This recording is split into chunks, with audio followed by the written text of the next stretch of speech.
Zoom's going to ask you. So if you don't want to be recorded, you don't have to stay. There will be a replay.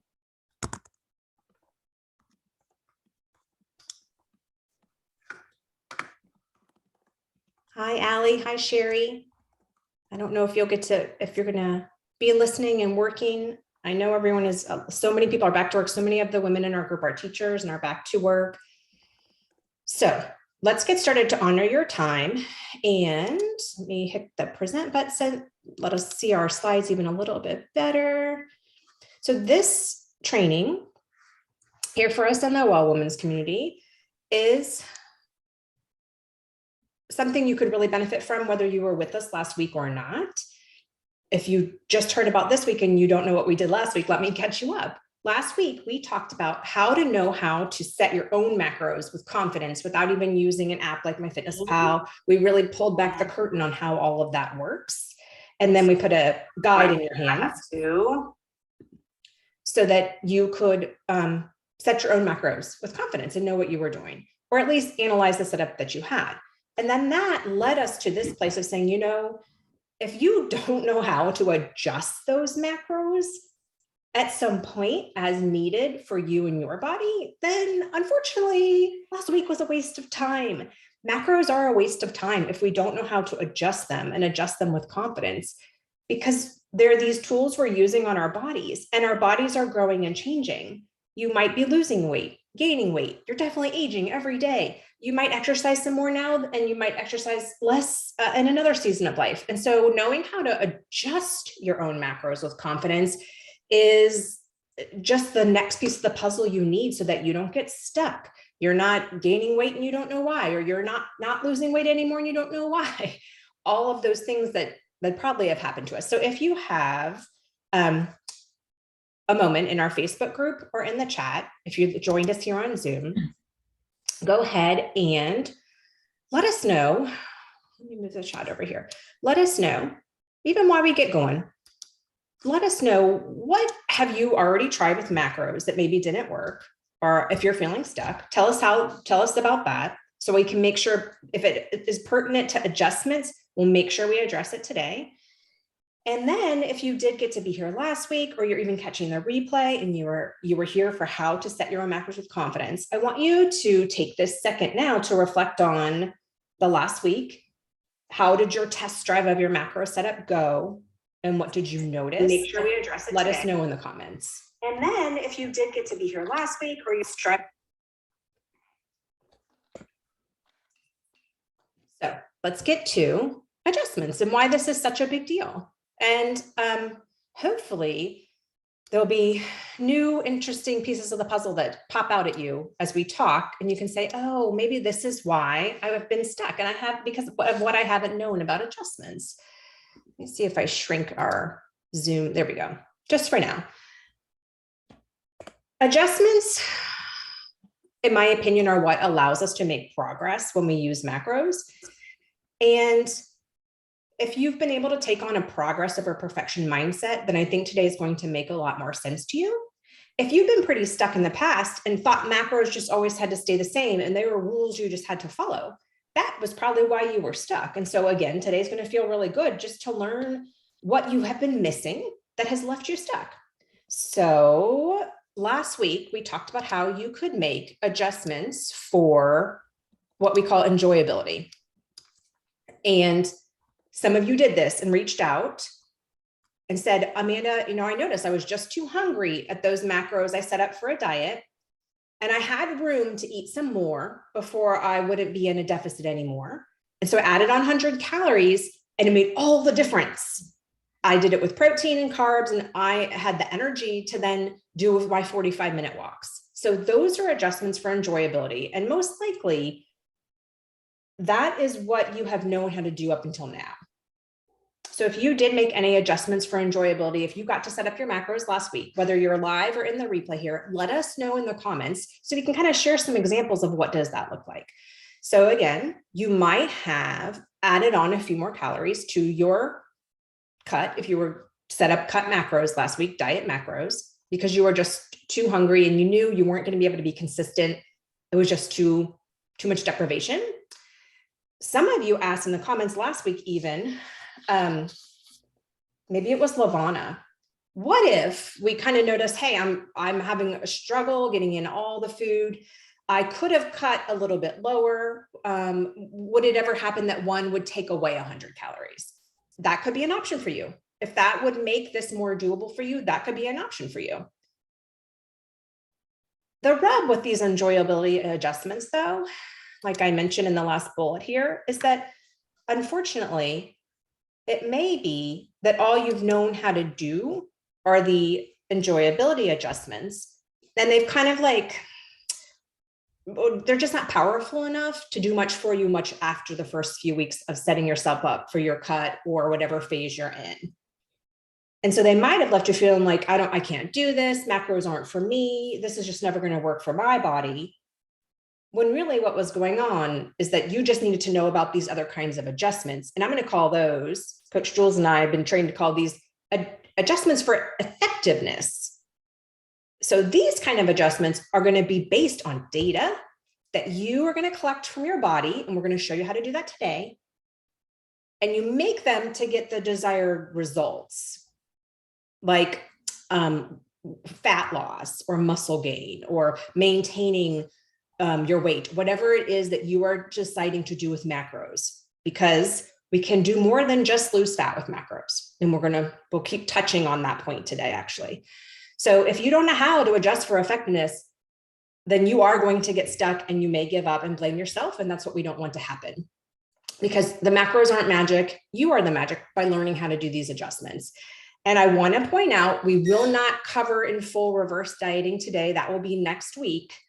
But the reverse diet phase of macro tracking may be the secret adjustment that you don't yet know about and really truly need. So it is important not only that you hear what you're going to learn today, but that you get to tune in or catch the replay for this last piece of the puzzle that we're presenting Monday, March 7th. Especially, and raise your hand if this is you, or let us know in the chat if this is you, like give me a this is me. If you have been at the same macros for a very long time, talking 6 months or more, you have been on a diet with macros for 6 months or more. If that is you, then it is very, very likely that the reverse diet adjustment is the step that you need. And we're not going to leave you hanging. We are going to teach you how to do that. Not yet today, though. So does it make today not important? It makes today very important. So you saw your steps along the way, and then you see your next step. Because I think that's what's special about the way Coach Jules and I are learning to coach, and what we really believe in is that there is always a next step for you. There is always another option. There is always a way to make an adjustment for what your body needs so you can make progress. All right. And let's see, let me check before we go. Okay.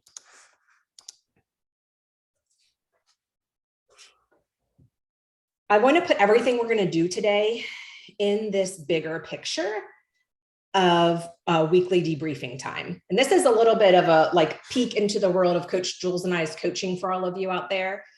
So you can see how we share this whole process with clients, because it could be very easy to see diets and macros and all of this talk we're doing as something that is leaving you feel not good enough. I mean, I think a lot of us could do the thumbs up on the fact that that's usually how we might feel when we think about our wellness through the dieting lens or tracking macros. I'm not good enough as I am. I need to fix myself. I'm going to try these tools to do that. And that can wear you down and be very hard for you to keep a progress mindset and get to where you want to go, feeling good along the way. So on purpose, how cool is it? Or let me even ask you guys, can you imagine why Coach Jules and I would say, instead of talking about what's happening with your body in just dwelling on what's going on with the scale, can you imagine why we would put it in this big context of talking about what's going on with your body so you can make adjustments? Can be your weekly debriefing time. It can be your weekly time to take care of yourself. This can be a form of self-care, because remember, the macros are not magic. You are the magic. You deserve this weekly check-in time with yourself. And this is how we coach our clients to make their adjustments within the big frame of a weekly debriefing time that is their time for them, where they're going to observe how their body is doing and make adjustments to take care of themselves.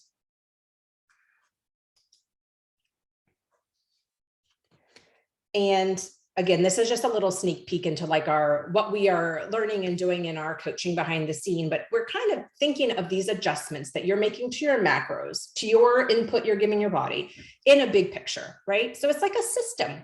You have a system for taking care of yourself. And today we're really just going to focus in on the part of the system where we reflect on what happened in the past week. And we're going to take this week by week. That is something maybe you've never learned to do before. So this might be the first new thing you didn't have in your back pocket before that now you know, is that it's going to take you checking in on yourself in this self-care kind of way about once a week and reflecting on what you did and what came out so that you can keep moving forward in alignment with you and your body's goals. And there are these other pieces we won't go into today, but just to let you have a little bigger picture of our coaching and what things look like. So in this reflecting step that we're going to dwell in today, let me move us out of the way here. We are going to ask ourselves kind of an emotional question. How do you feel about what you accomplished in the last 7 days? What went well and where did you struggle? And if you did get to set your macros last week, please answer this question. Let us know in the comments. I know some of you reached out to me in my DMs, and so I got to hear you telling me this, and it was amazing. Some of you set yourself up at even a little bit higher calories and you felt so much more energy. You saw the scale move. You talked to me about your struggles with going out to dinner, which I think for me is like the first big struggle I always think about is things are dandy when I'm at home with my pre-planned macro meals, but out to dinner with the family, everything changes. And you told me about your struggles and how you overcame them. So you are starting to do this reflection.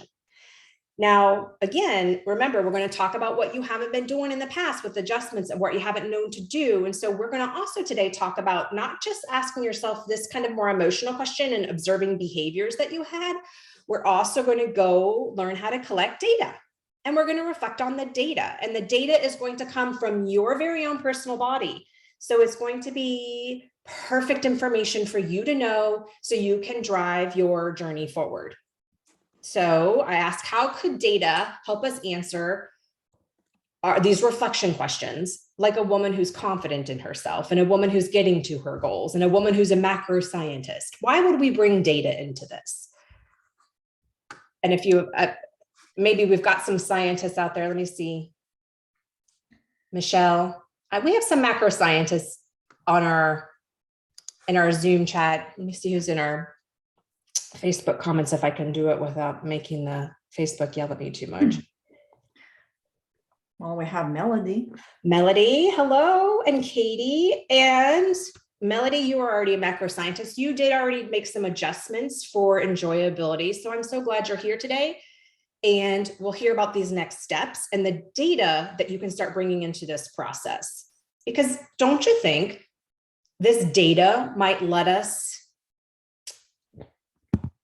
be a little less, how can I say this? A little less hard on ourselves, maybe. Maybe all we've known how to do in the past is step on the scale. And if it went down, because we say we want to be on a diet and lose weight, then we say, I did it. And if it went up, then we say, oh man, this is not working. I'm never going to get it right. I give up. But what if we had more than just the scale? What if we had more than just those thoughts in the back of our mind about how this was going? What if we have a little bit more data? Then maybe we can make some more clear observations. So let's talk about, what does the data look like? What data are we saying a macro scientist would use to make her adjustments? Because you can't make the adjustments without data and have success. That's what we tried in the past, and that's what didn't work. So I want to show you this, and I don't know that it's looking that big to you all, but what is on here, I'm going to show you in the next slide. I just wanted you to see that you can collect this data for yourself on even just a one-page thing like this. And I'm going to share this with you in the guide for this training. You will get to have this in your free guide. We have some macro scientists who already made themselves an Excel spreadsheet. I know Lindsay already has that going. She is an amazing mathematician. So you can collect your data in whatever form you want, but I just wanted you to see this first so you don't kind of say, oh no, I don't even know what data I would collect. I'm not a data person. I'm not a math person. This is too hard. Again, we're going to provide you with some tools. There are tools out there that are already made that can help you collect your data. So no panicking. And let's go look at what the data could even look like. Because hopefully you're saying, like, what data do I even collect, Amanda, beyond the scale? What are we supposed to be talking about?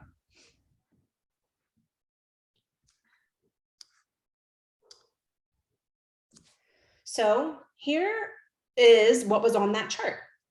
Here's the data that we're going to collect.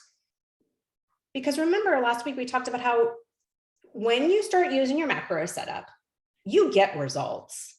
So often we say, I just didn't get results. I just didn't get results.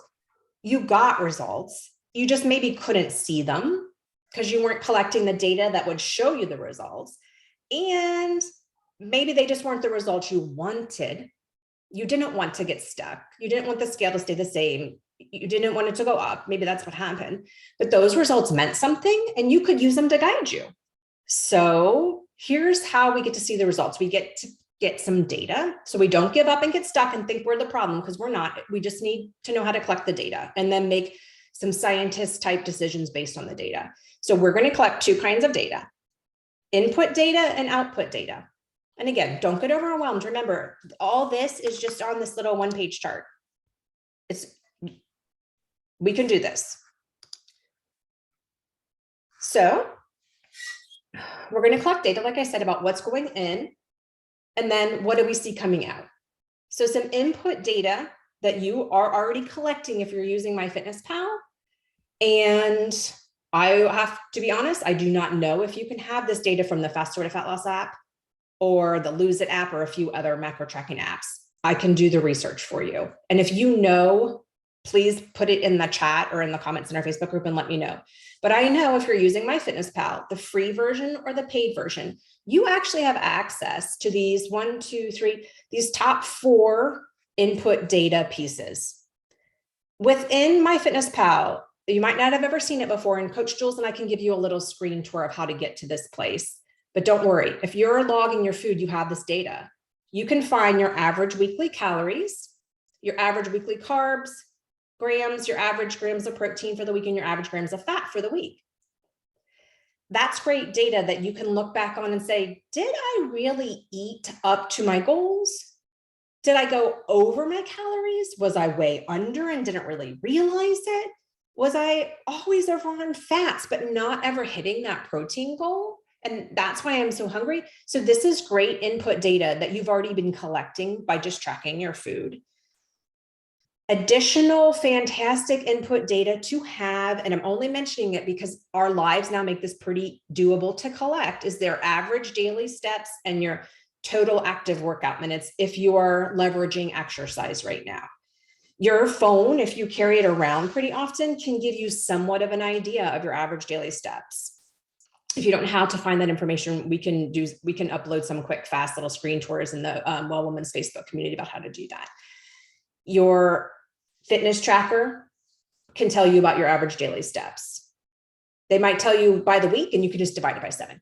And your total active workout minutes, that is something that you will be able to calculate if you're leveraging workouts. Like I went to the gym today, and I would be able to have looked at, maybe even kept a timer on my phone of how much time while I was there was I actively doing my workout. And I would just keep a log of that for the week. That's our input. And then we're going to go look at some output data, which there's one piece here that's probably the only data you've known to collect, right? And it's the scale weight. And that is something we're going to use. There is benefit to knowing your scale weight. And we're even going to say to you to take your scale weight at least 3 times within a week. So that you can take those 3 times, add them together and divide by 3 and have an average scale weight. Because if you are a woman over 35, you probably noticed the scale goes up and down a lot. And a lot of it can be not reflective of fat loss. It can be about hormone changes or just how much inflammation is in the body. So you're going to take an average of at least 3 scale weights taken at the same time of day each day. And in my opinion, I've come to the view of it is actually easier on my mindset, because I know a lot of us are here from the Faster Way and we've taken a long break from scale weights, right? And it wasn't much need to break for some of us. And I was there with you. I am now in the habit of checking, I have a digital scale that feeds information to my phone, saves it to an app on my phone. So I just go in there and pop on the digital scale every morning. And as soon as I see it click that it read something, I just go to the shower. I don't even take too much of a look at the number. But by doing that every day, I have kind of made myself less sensitive to the scale's ups and downs. And I've made it less of a big deal. If I only weighed myself once a week, it's a little bit more stressful, like this number better be down or I am going to be down, right? So I encourage you to reach out if you need a little support. That's part of why you would hire a coach around leveraging the scale. I understand, like Coach Jules and I know, and we understand how to work with you too. If you're thinking the scale piece is a tricky one, because look at all this other data we can collect, right? So you know where we are, you know how to find us if we need support around that piece. And then the other piece is going to take you a moment, but this is super important. And maybe, if you have done this measuring piece, has anyone ever seen your scale weight stay the same, but your measurements change? Right? Coach Jules and I are raising our hands. Let me see if I can make our Zoom a little bit. Oh, everyone else has got their video off. Okay.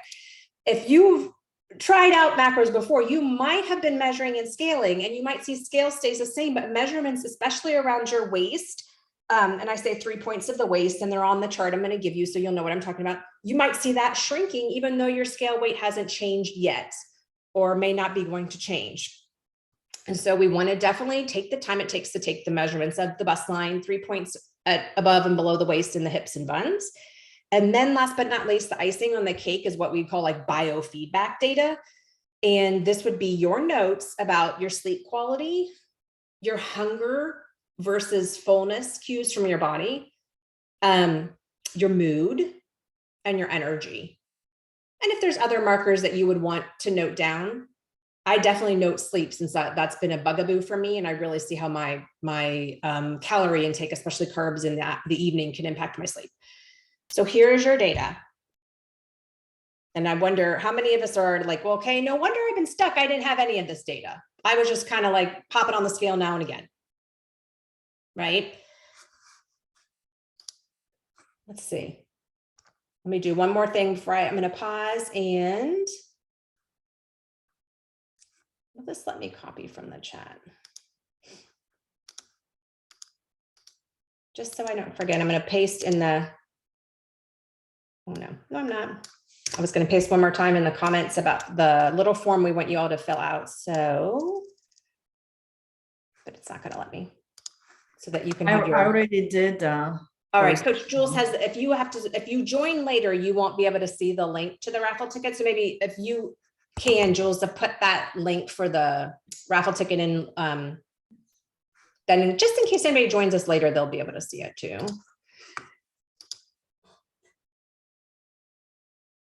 All right.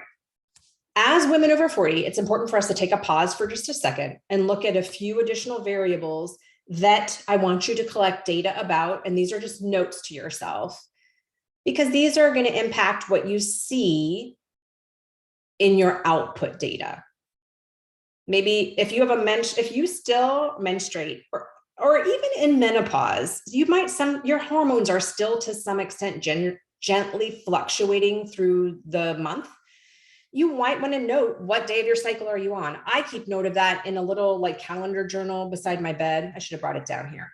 So I actually keep all of this data in a calendar journal beside my bed. That's my thing. I don't use that one sheet printout that I'm going to give you anymore. I've moved over to this calendar. But I know what cycle day am I in my menstrual cycle, because I know you guys have shared with me, one of my one-on-one coaching clients I'm getting to work with right now shared with me about how she just knows, on day 15, 16, 17 of my menstrual cycle, I just weigh 3 more pounds. It's just how it is. And then it goes away. So that's just important output data to have. So you are able to be like a scientist and say, all right, on day 14, 15, 16 of my cycle, I might see the scale go up, but that might not necessarily be true the next week. So I'm going to give it another week before I make adjustments, because I'm not trying to adjust what I'm doing based on my menstrual cycle.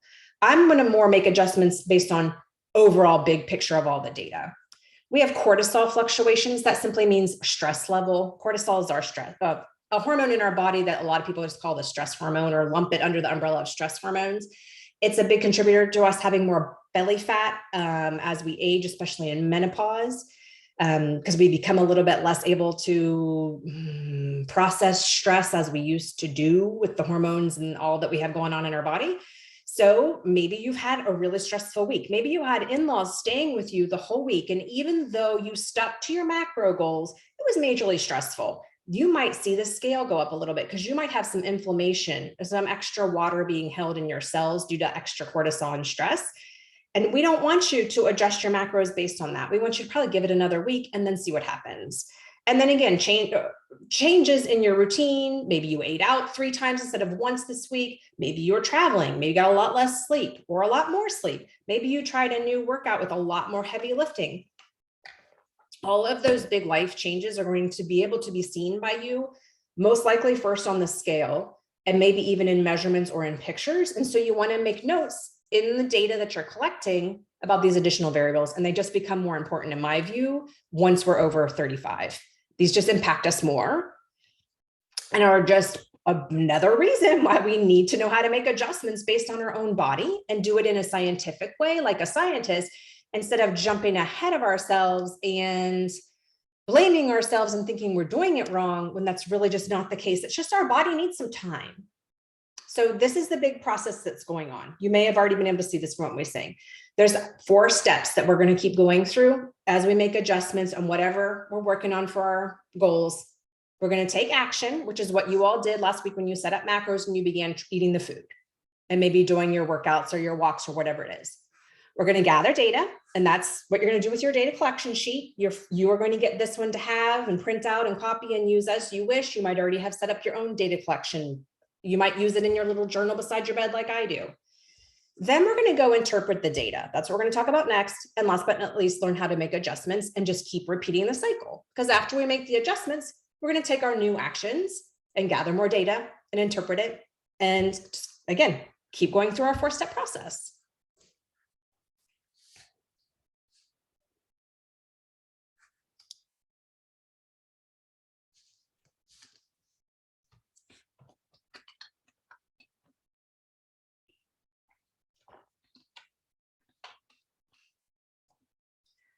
All right, so now that you actually have data, and you may not have collected any data yet, and that is okay. You're going to be out ahead of it now. You're going to know what to do and be ready for when it's time for adjustments, if there comes that time. So you're going to be collecting your data so you can see results. And what comes next? It's the interpretation part. You're going to ask yourself, what is this data suggesting to me? As a macro scientist, not as a macro dieter. This is an important caveat. Like, can you imagine, why would I stop and say, like, why would it make sense to stop and say, put on your macro scientist glasses before you think about what's going on with your data? If you were really tired and had a really bad day and you went, yesterday you ate out with friends because you just needed a break from like the mental stress. And then the next morning you go hop on that scale to do your daily weigh-in, and you see the scale's up 2 pounds. And it happens to be after that was when you were going to go do your data interpreting. That might not be such a good time, right? Like, you could have slipped a little into the dieter mindset and say, oh man, I shouldn't have gone out yesterday. I'm up 2 pounds. This is never going to work. And it would be very hard for you to come ask yourself, what is the data suggesting through the lens of a macro scientist? You'd be back over at the macro dieter lens. And even with data, you would interpret it in a way that probably says, I'm a failure and I'm never going to get this right. And that's not what we want to do. So we got to let ourselves be in that macro scientist mindset and then just see, where are we at? Are we on track and we're just going to keep going? Is that what our data suggests? And I'll show you some examples I think I put in here. If not, I'll talk you through it of what on track data would look like. Or do we need to maybe make a course correction? Is the data saying, you know what, we're not getting where we want to go here?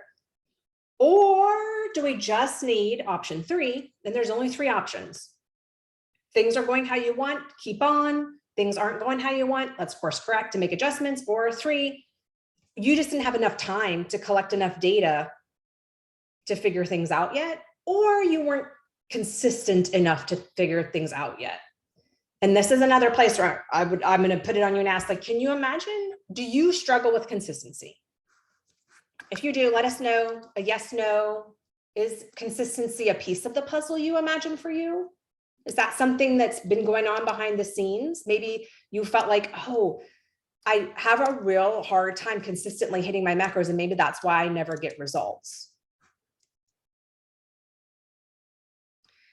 If that is you, you are a normal human being. And that is why on purpose, we have built into this whole process the idea that it is okay to give yourself a little time to collect more data while you get yourself more consistent. And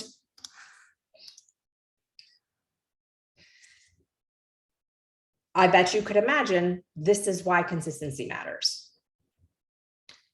Imagine back to like 8th grade science class, maybe, and you had like a plant you were going to do an experiment on, and your teacher made you water it at the same time, and it had to stay in the same place on the windowsill, and everyone had to use the same fertilizer.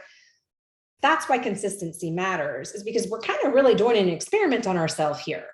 And the more we can keep the input, the things we're doing to ourselves regular, like hitting your macro goals more than 80% of the time.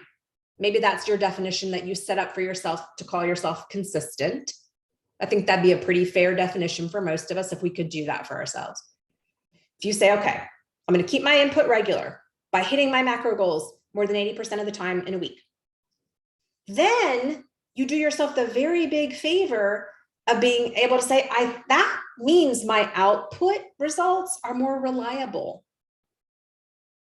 I can make better conclusions with this more reliable data. That's the beauty and power of consistency. If you are able to say, okay, I'm going to do 3 workouts a week for about 30 active minutes, that's keeping one of your input data pretty regular. And so then when you go get output data, you can say, okay, I'm pretty confident in what I did here. And I would argue we're not going to go into in this training tools to support you around consistency, but that is absolutely a phenomenal reason to hire a coach, to be in a group, and to be in a group like the Well Women's Community, where we can talk about the strategies. There are many, many, many strategies you could work on with a coach, and in our Well Women's group with other women around consistency. So let's pretend we've come to the point where you have said to yourself, I'm ready to decide what to do. Well, you have the answers inside of you because you have the data and you are living your life and you are in your body. The answers are inside of you. Here's the questions to ask. Have you been consistent for 2 weeks? Remember, we're doing a weekly check-in here. So that's why I'm saying 2 weeks. We're doing this every week. And we're at our check-in. We've got our journal out. We have our data beside us. Have I been consistent for 2 weeks?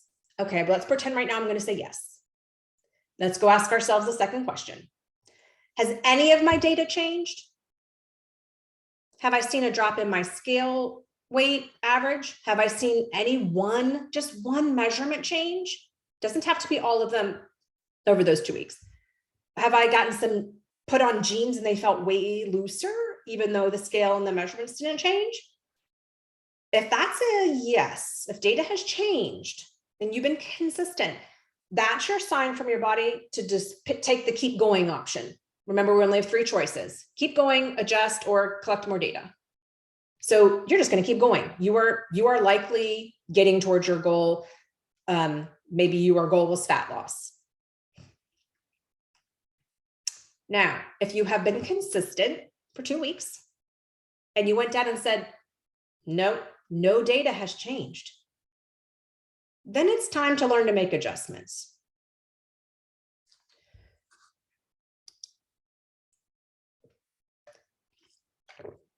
We're going to pop past this really fast, but this would be an example of if you had been consistent for 2 weeks and you saw your data changing, your scale, you might be able to conclude you were losing fat if you saw your weight trending down, measurements trending down, progress photos showing changes in size of body parts after 2 to 4 weeks. This would have been some of the data you would see to interpret, I am probably losing fat. And if that was your goal, that would mean keep on with what you were doing. But again, remember, we're jumping to this next piece where we want to make an adjustment because we've been consistent for 2 weeks, but we have not seen a change in any body measurement or any of our scale average weights. Again, this is where you have the power to make the adjustment. You get to choose. The only rule here is Coach Jules and I are going to cheer you on to choose only one of these choices, only one lever to pull as you were adjusting if you were in a cut. Can anyone imagine, like, why would it make sense for us to say, hey, only pick one? Think back to that 8th grade science class again with the plant. If we were a scientist doing an experiment, why would we focus on only choosing one thing to change?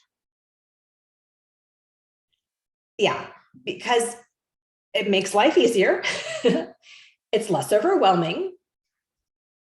And then it will be easier for you to see, did it work? If you chose to pull the calorie lever, and we're going to tell you what does that mean, and you pulled just calories, it will be easier for you to say, hey, that was the input I changed that got me a different output. Or maybe you choose to only change the cardio piece of the puzzle, or only your activity piece, your steps. And then you would know what result you got from it. So let's get specific, because this is why you were here. You want to hear these pieces you might not have known before about adjustments that can be made like a macro scientist, so you can really listen to your body and guide your journey in a cut on a diet. You're going to choose one of these options and use it for 2 weeks, again, so that you have enough time to observe what's happening, to collect enough data. You're going to be doing your weekly check-in with yourself. You're going to collect your data each week. Nothing else about what we're doing here is changing, except for one thing. You may choose to drop 100 calories from carbs or fat from your cut calorie macros, cut calories. That's how I should say it. So if you're you set yourself up to eat only 1,500 calories because that was a 20% cut from your maintenance number, from your TDEE that we learned about last week. You might choose, after 2 weeks of not a single change on the scale averages and not a single change of any measurement, you might say, okay, I'm going to drop 100 calories and I can take those from my carbs or my fats. I want my protein to stay the same to protect my muscle mass.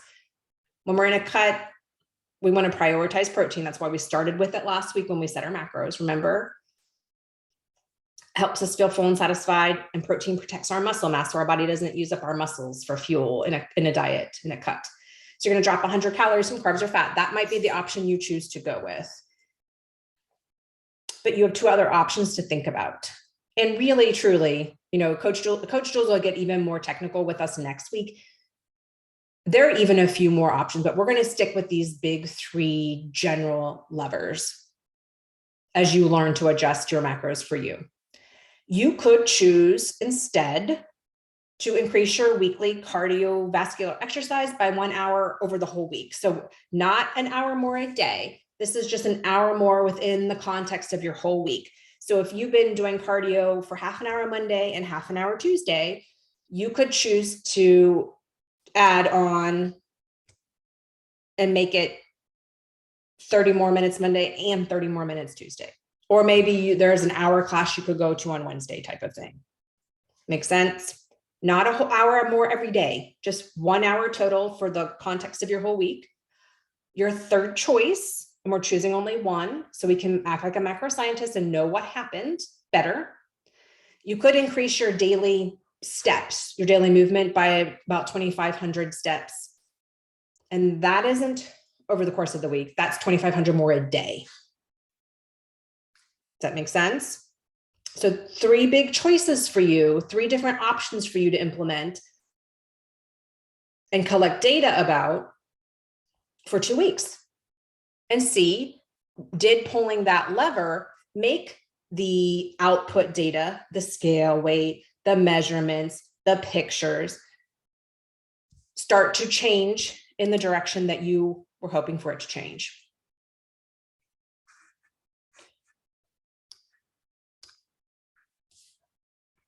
What do you keep asking yourself every week? These same questions. So you're inside that cycle of adjustments. And hopefully you guys are already asking, you ladies are already asking, well, how long does this go on, Amanda? How long? What if I am that woman, which is so many of us? So you're not alone if this is you. What if I'm that woman who keeps saying, I've been consistent for 2 weeks and nothing has changed? Like, here's what we've got an answer. We have a next step, because that could be you, but it might be you try the calorie lever, you didn't see change in those 2 weeks. And so you can come up in your next check-in time and say to yourself, all right, I'm going to pull a different lever for 2 more weeks and see how it goes. You might choose cardio the next time or steps the next time.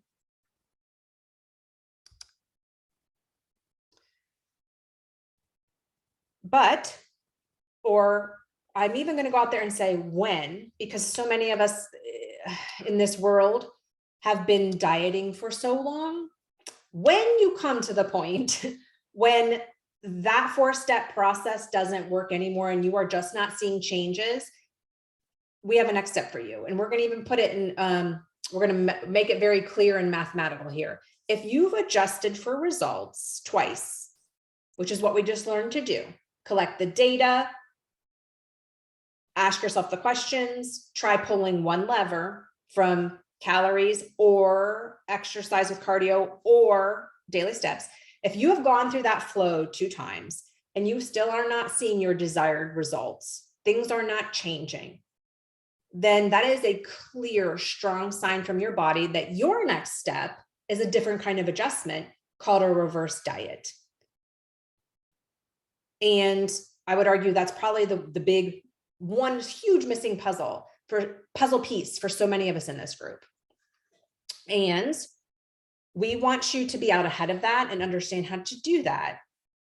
So you're ready to pull that lever when the time comes. And in fact, next week, we'll even, Coach Jules will walk us through this too. We'll even touch on how you don't have to go through the diet and see no progress for 4 weeks. You could instead touch base with a coach like Jules and I and say, hey, I really think what I need is maybe a reverse diet. Maybe that's my lever I really need to pull. I want you to understand that that is an option. So in order to give you all of that knowledge and the how-tos and the why, Coach Jules is going to host our training next Monday. How low can you go? And we will talk about many things, but one big piece will be reverse dieting with confidence and just understanding what is your next step? What else can you do? What is your next option? Because you always have a next option. It never has to be you give up on yourself and say, this is just how it is after 40. I'll never get to my goals. That never has to be what you do. So we want you to understand this next option. And again, I'm not going to say for if you need it, I'm going to say when you need it, because we've all been dieting all of our lives and wound up in this place where because of that, because of being in a diet phase too long, we need to understand how to reverse diet. We need to understand all the consequences of the diet phase and how to walk ourselves up out of it and fix it and move on to our next step. That's the great news. All is not lost. We have great options for you. We always have a next option for you. You can always make progress. You can always move forward. So with that, let me wrap us up and see, Coach Jules, do you think there were any big questions or things we should address or people who wanted to volunteer to speak up or anything before we wrap up? Well, yeah, see if people can volunteer. Okay. I think we had one question on how to adjust fats and carbs. Okay. So we kind of had a conversation here, but if you want to add anything, you're welcome to add your perspective. I think so. If people want to know how to adjust the fats and carbs, they are going to look into the Facebook comments. Because you guys were talking about it, but did you guys just talk about the big idea of the math of like, just take the 100 calories and break it up into? Well, I mean, I was asking questions first, like, what the goal is, first of all. And the answer was the fat loss. And yes, she provided some numbers that she's using currently. Okay. Since she said it's a fat loss, I was asking, okay, then what is your activity level? And it seems like she's very active. I'm not saying her name because we were doing private conversation, so maybe she wants to stay private. So yeah, she said she's very active. So she does strength training 4 times a week, and she also averages 8 to 10,000 steps a day, which is pretty active. So then my next question was, oh, okay, Ali, thank you. My next question was, okay, so in this case, why does she think that carbs prevent the fat loss? So that's where we kind of, probably need another session just on that. So I asked also if her strength training workouts are progressively overloaded, because that's important. And basically my recommendation was to perhaps explore this perspective that she's very active and carbs is a primary fuel source for energy. So that's why I suggested, yes, she can still perhaps go to your training that you did last Monday, and also use the guide that you sent, because it did say, so you can play with a different multiplier that Amanda provided there in that guide. It's pretty well explained. And play with an idea of adjusting her fats and carbs, and then also see how her body reacts if she wants to go that way. And one of the measurements I suggested that I know works for me, because I do also strength training and building muscles, but I do it progressively overloaded, which means every week I'm doing something extra, either weight or set or reps. Right. So then that's my indication, like, my carbs are too low. And I've already experienced kind of like that dumping, and I know what it feels like. Then I kind of go from different perspectives. It's going to be carbs, but it's also going to be maybe extra calories. Just like this week, I actually added extra calories, and then extra grams. I kind of put more for carbs and a little bit for fat, and protein stayed the same. Mm-hmm. So I guess I'm saying like a lot of these things, but just like to Amanda's point, it's never black and white. And there is a lot that can be uncovered. And still the answer might be, try it out. And that's what I was kind of suggesting to Ali. So like taking all of this into consideration, and now knowing there are so many data points that she can look for, she can still play because it's still her choice. Right. And then collect the feedback from the body, like over that 2-week period, or maybe sooner, and decide for herself. And again, just like in my case, it's not just fat and carbs, but it's also overall calorie that could make a difference. So that was a long answer to that question. I hope it was helpful, Ellie. I mean, she said that she will go back and find your guide and maybe try to play. So I don't know if you want to add anything to that, Amanda, but that's where it kind of, okay. Thank you, Ellie. Okay. And yeah, I think that's in a nutshell. We can let ourselves not get overwhelmed, because we can know a few things that are black and white.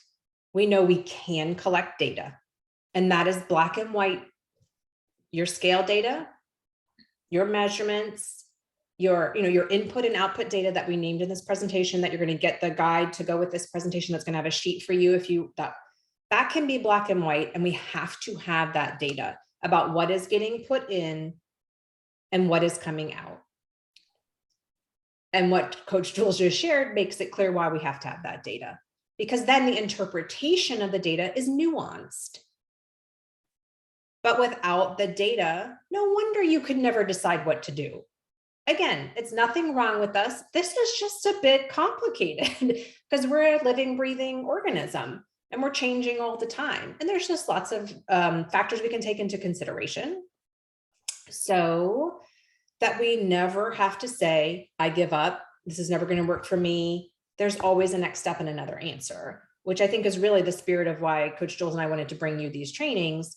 So you could pull back the curtain on what's happening, see the math, see the data, and then give yourself this opportunity to be better and better over time at adjusting based on your body's data.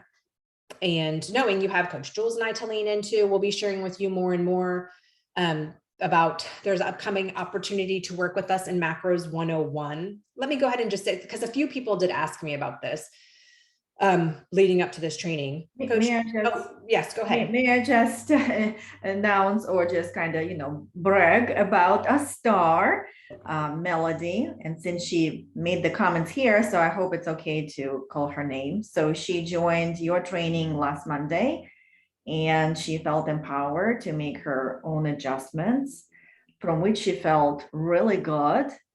And I just wanted to commend her for taking actions, even though maybe it was feeling a little bit scary and a little bit like messy, but she did it. And guess what? The body responded.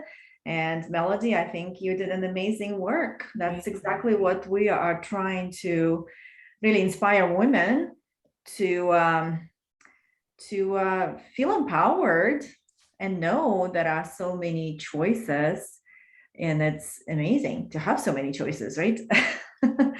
So just kudos to Melody. Sorry, now you can go ahead. I'm glad you spoke up, because Melody was brave enough to let us walk through her setting up macros last week. And she made amazing adjustments for enjoyability on her own, and felt the results in her body. And like Jules said, it's so empowering how good that feels. But then I promise you, that good feeling of empowerment, because you knew you took the wheel and you tried something, outweighs the scariness of feeling like, oh, but there's so many options. I just don't know which way forward to go. And Coach Jules touched on this. When you're in that mindset of, you can't get it wrong. This is an experiment. We're not a robot that there's some code we're going to type in and get it right or wrong. We are a living, breathing organism. And so it is the right approach to take, to put on the macro scientist hat and say, I'm just going to test this out. I've got the best data I could collect. I've been as consistent as I can be. Now let me test this lever I chose to pull for a week and collect my data and see what happens, with a non-judgmental mindset as best we can. Imagine you're testing this on your child. Imagine you're testing it on your best friend. How would you treat them, right? You wouldn't judge them. Instead, you'd say, hey, way to go for trying, and let's see how it goes.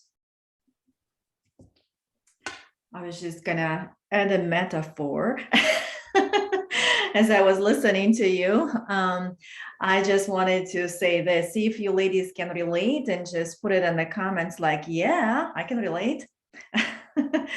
So like when you had your first baby, wasn't that an experiment? I mean, were you like super prepared, even though like if you maybe read the books or went and took some courses, right? Like your first baby, I'm sure like taught you a lot, and you had to constantly adjust. The baby's crying, like, right? Yeah. What is it saying? I don't know. It doesn't talk. Yeah. So, but you just kept intuitively and whatever, step by step, and practicing and trying different things. And then finally, the baby was growing and started to talk and giving you the feedback. So I guess that was kind of like a natural instinct, like you were supposed to be doing it. But I think when we're talking about fat loss or food, like we're looking for some kind of magic formula, because we've been believed that if you go this diet or if you go that diet, yeah. But again, diet is only temporary, but your baby is growing and still your baby when it's 40. Yeah. So, and you have that body. Well, we do have that body, a body that it's constantly changing and growing and not growing and whatever. So that's why knowing all these choices and all these data points to collect, don't you think it gives you and us choices to grow the baby, to grow the body and retire with the best possible version that you have been able to mold, just like that, your real baby who is having his or her own babies. So let me know if this metaphor makes sense. Just say yes. That's what I was thinking. Can you relate, Amanda? I'll say yes. I will. I type it in the comments. Yes, I just love finding ways to put this whole weight loss thing is what the name I'll put on it, which isn't a big enough name. I love to find ways to take weight loss, which is like this big of a perspective, and get it bigger. And that's a great metaphor to do that, because especially after 40, if we're just here for weight loss anymore, we're missing out on the joy of life. It's not that fun when you're just here for weight loss. But when you think of it as, like I'm creating this whole life for myself, like we did when we had kiddos, then it's a lot more fun, and we can give ourselves that like permission to mess up along the way, and take the road that takes longer, and be willing to experiment and trust our intuition and make mistakes and recover from the mistakes. Yeah, I love it. I think that is a fantastic metaphor for. Yeah, and guess if you said how many times I'm not a good mom or I'm not good enough, but you still kept going because the baby is asking. Like you didn't have a choice, right? You had to like play with being a good or bad mom or whatever. So kind of like the same here, like, sort of a play a little. Absolutely. Okay. Well, why don't we, unless someone specifically wants to ask about maybe setting or adjusting, or is thinking, I have tried this for 2 weeks, I do wonder if I should do adjustments, speak up, and we can practice together here, just because it's a great example for everyone to see. But otherwise, then we can wrap up knowing that next week we'll talk about that big adjustment that is reverse dieting, that is not an if, it's a when you need to know how to do this, because all good things must come to an end, and that should include your diet phase. The macros you may have set up with us last week, or if you got the replay and got the guide, you likely set them up to be on a diet. That needs to be a phase that comes to an end, so that you don't get stuck and you know how to move forward. And that is what we'll teach you next week. Oh, and I'm glad I just saw Allie ask, what's the macros 101 information? So yeah, maybe we wrap up with this. So Coach Jules and I will be graduating soon from the Biceps After Babies Coaching Academy, Transformational Coaching Academy, where we've been, well-trained in leveraging being a macro scientist, and also having a macro scientist mindset and coaching how to work through being unable to be consistent, self-sabotage, all of those things. And so in that process, Amber, who created Macros 101, which is a signature course, 8 weeks long, phenomenal experience, said, you can now, if you would like, coach women in Macros 101. The next session of Macros 101, it only happens twice a year, begins in the very beginning of April. And so we have said, yes, we want to do that. We're going to do it together. And we are going to have a link you can use to sign up for Macros 101. It costs $300. You will get everything you get in Macros 101. The unbelievable coaching from Amber, who's like our coaching mentor, our macro mentor, all of the information that she teaches, which is all in line with everything we have taught in these trainings.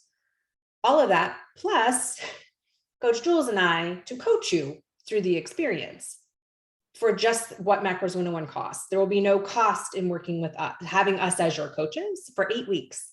So it is a phenomenal benefit or phenomenal opportunity for us, and we thought for you all, if you are interested in Macros 101. You might have heard me share my experience with it last summer, which, wow, that went by fast. And then some of you went ahead and did Macros 101 with a little support from me, just around like, here's where to find this training and this type of thing. This experience will be more support from Coach Jules and I. And we also know, if you already took Macros 101, we are working on how we can support you too at the same time. So we are going to offer you the opportunity to work with us those 8 weeks. You will have the Macros 101 materials because you've already taken the course. And I know a lot of you said to me, I loved it, but I didn't get to do all the modules. I didn't get out of it all that I thought I could, because it's a lot. This is, so maybe you're even more ready for it now. So we will reach out to you with what that opportunity will look like, but you are not left out of this. We will make it between the two of us so that we can give you support as well if you already took Macros 101. So that would be more information will be coming from us via email and in the Well Women's community about how to use our link to sign up for Macros 101, or how to work with us to be within this 8-week experience, even if you already did Macros 101 and have our support.